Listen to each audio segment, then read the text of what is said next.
Well, well, well, David Tennant is the gift that keeps on giving. After the insufferable David Tennant attacked fans for having the audacity to disagree with his progressive soapboxing, he's now redefining his own legacy, not just as the once-loved 10th Doctor, but as Daft Jamie 2.0 now with bonus self-righteousness. If there were ever a trophy for how to alienate a fan base while doing the least with the most, Tennant would be polishing it next to his shelf of awards no one outside the BBC cares about. He wasn't content just playing the Doctor. He had to become the moral compass of the galaxy. Because what Doctor Who really needed wasn't compelling villains or tightly written arcs. It was Tennant smugly sneering through interviews about how bigots needed to get out of people's way. Charming. This guy managed to turn fandom fatigue into a full-blown art form. Welcome to the Snake Pit, where we're full of bile and venom. I'm your host, Snake Daemon, and today we're pulling apart the very public self-implosion of David Tennant, actor, activist, and accidental parody of himself. Fresh off the BAFTA TV Awards carpet, Tennant made headlines not for winning anything, of course, but for confirming what many of us have been hoping for: he's out of Doctor Who, at least for a while. When pressed by Deadline, he admitted the show shows no signs of stopping, but that it's doing so without me for a while. No kidding, Dave. The last thing fans need is another round of self-congratulatory dialogue, flattened emotional stakes, and the permanent wink to camera. He swears I'd tell you if I was coming back, as if the viewing figures didn't already answer that. He last appeared as the 14th Doctor during the 60th anniversary specials, which introduced the ridiculous concept of bi-generation. In a desperate bid to reinvent the wheel, the show decided regenerating once wasn't good enough. Now the Doctor can split into two like an amoeba. Brilliant. And by brilliant, I mean a writer's room filled with over-caffeinated interns and a copy of the MCU Phase 4 timeline. The result? Tennant's 14th Doctor wanders off into a garden with Bonnie Langford and mac and cheese, which is honestly the most coherent ending he's ever had. And that's how you know this version's been retired.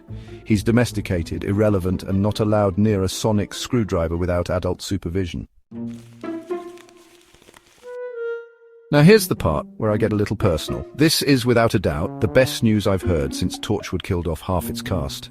I've never liked Tennant. I've never abandoned my opinion of him as Daft Jamie, the babbling, overdone role he played in Big Finish's medicinal purposes. From that moment, I could see exactly the kind of actor he was, one who mistakes shouting for range and gurning for gravitas.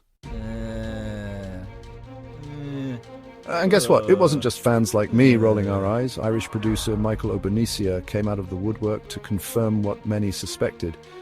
Tennant is, and I quote, one of the three most dislikable people I've ever had the misfortune to spend time with. That wasn't on set of a Hollywood flop either. It was during a low-budget remake of Randall and Hopkirk, deceased 25 years ago. Apparently even pre-famed Tennant was full of it. And you know someone's really earned their reputation when they're being called out for their personality over 2 decades later by industry peers. And if you need more reason to unplug from the cult of Tennant, let's not forget the beta male blunder of his recent cultural crusades. Hosting Have I Got News For You while wearing that infamous Leave Non-Bio Kids Alone shirt, Tennant didn't just dive headfirst into the culture war. He made sure to cannonball into it, splash everyone around, and then cry foul when people pushed back. He recently told J.K. Rowling, yes, the woman who helped fund women's shelters and wrote the franchise that helped make him relevant, to get out of people's way. Oh really, David? Get out of the way so more activist ideologues can burn down storytelling for brownie points? This is what happens when you hire actors more interested in signalling than storytelling. We went from timey-wimey to whiny-whiny. And surprise, surprise, his new game show Genius Game is tanking in the ratings, quickly reduced to 1 episode a week and widely dismissed as a traitor's rip-off. When even ITV viewers tap out, that's saying something. So no, I won't be missing David Tennant in the TARDIS. Let this be a lesson. You don't bite the hand that made you a household name.